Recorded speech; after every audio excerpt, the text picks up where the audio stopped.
Estas férias leve o observador no bolso. Na praia, no campo ou entre viagens, acompanhe toda a atualidade sem limites.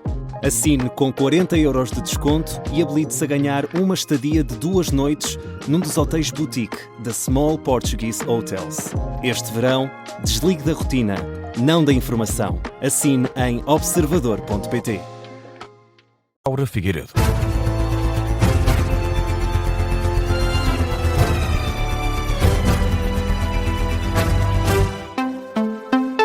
Boa noite, Laura. André Ventura enviou uma carta a Luís Montenegro a pedir a demissão do Ministro da Administração Interna e deixa um aviso: manter Luís Neves no cargo arrastará o Governo para uma cumplicidade criminosa.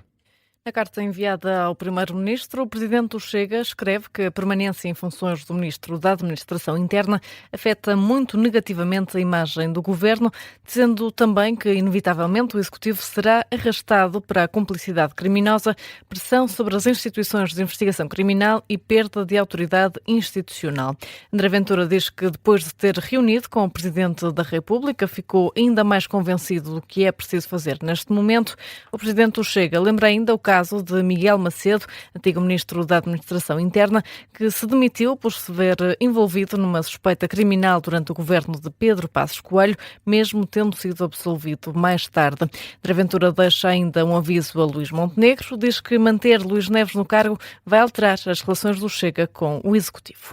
Já o Bloco de Esquerda, Laura, exige explicações cabais ao Ministro da Administração Interna ainda hoje. O partido exige que Luís Neves explique as relações com o empreiteiro que tinha na sua posse um reboque apreendido numa operação da PJ. O deputado Fabiano Figueiredo considera que gera uma enorme perplexidade que um empreiteiro próximo de Luís Neves tenha na sua posse um reboque que foi apreendido numa operação de combate ao tráfico de droga. O bloquista salienta ainda que foram encontrados bidões com químicos para o processamento de drogas no reboque. Considera por isso que o ministro tem de prestar esclarecimentos cabais e urgentes sobre o caso. Também a marcar a atualidade nacional deste sábado, a Provedoria da Justiça pede ao Ministério da Educação um ponto de situação, isto, Laura, sobre a aplicação das notas dos exames nacionais. O pedido foi hoje anunciado pela entidade liderada por Luísa Neto. Em comunicado, a Provedoria da Justiça adianta que pediu hoje ao Gabinete do Ministro da Educação um ponto de situação sobre o procedimento de publicação das notas, para além de querer também saber quais as medidas pensadas para contornar os problemas na segunda fase das provas. A Provedoria da Justiça salienta ainda que as circunstâncias e o contexto que envolvem os exames nacionais têm sido objeto de várias queixas, em particular por parte das famílias dos alunos. Entretanto, o Observador sabe que o Ministério da Educação convocou os representantes do Conselho de Escolas, das associações de diretores e dirigentes escolares para uma reunião esta tarde, que já chegou ao fim. Até agora ainda não foi revelado o que vai acontecer aos alunos que tiveram notas suspensas na divulgação dos resultados dos exames. E vão-se multiplicando as críticas dos partidos da oposição. Laura, o PCP culpa o Primeiro-Ministro pelos problemas na correção dos exames nacionais e diz que o Ministro da Educação revelou falta de coragem. Paulo Raimundo considera que muitas coisas estão por resolver, estima a existência de milhares de estudantes ainda com as notas suspensas. O secretário-geral do PCP nota também que Fernando Alexandre não tem como justificar o injustificável. Para Paulo Raimundo, na origem do problema dos exames nacionais está a política do governo de desmantelamento do Estado. Nota que no Ministério da Educação foram dispensados mais de 500 profissionais, o que na perspectiva do PCP desorganizou toda a estrutura. Esta manhã, a líder da Iniciativa Liberal, Mariana Leitão, acusava o Ministro da Educação de teimosia e incompetência. Quanto ao Bloco de Esquerda, desafia o Ministro a garantir que nenhum aluno ficará prejudicado por ter notas suspensas. E do lado do PS, José Luís Carneiro diz que Luís Montenegro é o principal responsável por estes problemas. O secretário-geral socialista diz que há apenas uma pessoa a responsabilizar pelo atraso no lançamento das notas, o primeiro-ministro, na medida em que, para José Luís Carneiro, o ministro da Educação não assume responsabilidades. Isto só tem um responsável. O primeiro responsável por ter avançado de forma imprudente para este processo é o primeiro-ministro, na medida em que o ministro da Educação não assume qualquer responsabilidade. Não o fez na Assembleia da República, não o fez no debate parlamentar e julgo que até por vezes parece cantar vitória com um processo que foi mal sucedido, mas pelo facto de conseguirmos chegar ao fim, o alívio é de tal ordem que parece que se chegou ao fim em condições. O Declarações de José Luís Carneiro, que deixa também a porta aberta a uma comissão parlamentar de inquérito ao ministro Fernando Alexandre. E em Almada, Laura, as reservas de água atingiram hoje os 40%, o número que já permite avaliar a possibilidade de uma redução dos cortes no abastecimento.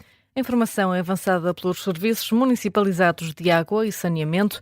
Numa informação publicada no site, os SEMAS de Almada explicam que a reserva média é calculada com base nos níveis de armazenamento dos reservatórios do Alto do Índio, Sobreda, Raposo, Lazarim, Trafaria, Valcavala e Pragal.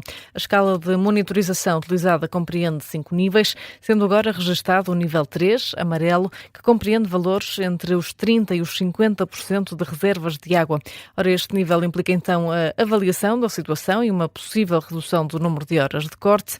Entretanto, os Serviços Municipalizados de Água e Saneamento anunciaram também que continuam a operação de apoio às instituições prioritárias. Ora, desde o início do mês que têm sido relatadas sucessivas falhas no abastecimento de água no concelho de Almada, o que levou a autarquia a decretar situação de alerta. E ainda pela atualidade nacional, agora pela saúde, mais de 60% das vagas do concurso para médicos de família ficaram por preencher este ano. Ainda assim, o bastonário da Ordem dos Médicos considera que são números positivos. Os dados da Administração Central do Sistema de Saúde, a que o observador teve acesso, dão conta desta subida. Foram colocados 273 médicos de família, mais 42 do que no ano passado. Ainda assim, não chega para preencher as vagas necessárias. Carlos Cortes justifica as 60% das vagas que ficaram por preencher com o facto de o número de vagas ter aumentado e explica que, nesta altura, o mais importante é olhar para as que foram preenchidas. Não podemos, pelo menos este ano, ver o número de vagas que ficaram por preencher. Aquilo que nós temos que olhar é para o número de vagas que foram preenchidas. E porquê? Porque este ano não é habitual todas as vagas, digamos, vagas carenciadas, vagas em locais onde há utentes sem médico de família, abriram. Portanto, foram colocadas à disposição, digamos, da escolha dos médicos de família. Porque os dados que nós temos neste momento é que este ano escolheram mais 42 médicos de família do que tinham escolhido no ano anterior. Ainda assim, o bastonário da Ordem dos Médicos afirma que o concurso não resolveu a falta destes especialistas no SNS. É um caminho, mas ainda é preciso fazer muito mais para tornar o Serviço Nacional de Saúde mais atrativo, nomeadamente valorizar a Medicina Geral e Familiar, a especialidade de Medicina Geral e Familiar. Declarações do bastonário da Ordem dos Médicos à Rádio Observador. Carlos Cortes saúda ainda a decisão do Ministério de abrir mais vagas para médicos de família no Serviço Nacional de Saúde. Tempo ainda nesta edição das 8 da noite para falar da atualidade internacional. O Irão suspendeu lá os compromissos estabelecidos no memorando de entendimento assinado com os Estados Unidos. Uma informação avançada pelo vice-ministro dos Negócios Estrangeiros, que diz que os Estados Unidos violaram os compromissos do memorando e, por isso, diz que o Irão vai agir da mesma forma. O governante admite que o país também não tem cumprido os compromissos estabelecidos e diz que Teherão tem estado ocupado a defender os próprios interesses. Esta posição surge na sequência da escalada de tensão no Médio Oriente entre Estados Unidos e Irão. As últimas 7 noites têm ficado marcadas por ataques de ambos os lados. E no futebol é oficial, Francisco Trincão deixa o Sporting, Laura, e é já reforço do Al-Ahly da Arábia Saudita. Confirmação de transferência chega pelo clube saudita, que divulgou já um vídeo do internacional português a assinar o contrato com o clube. Francisco Trincão deixa o Sporting por 40 milhões de euros. Na Arábia Saudita, o jogador português vai receber um ordenado anual líquido entre os 11 e os 12 milhões de euros, 4 vezes mais do que ganhava no Sporting. O clube de Alvalade já confirmou também a transferência através de comunicado. Notícias de regresso à antena da Rádio Observador, em formato síntese também com a Laura Figueiredo, quando forem 8h30. Laura, até já. Até já.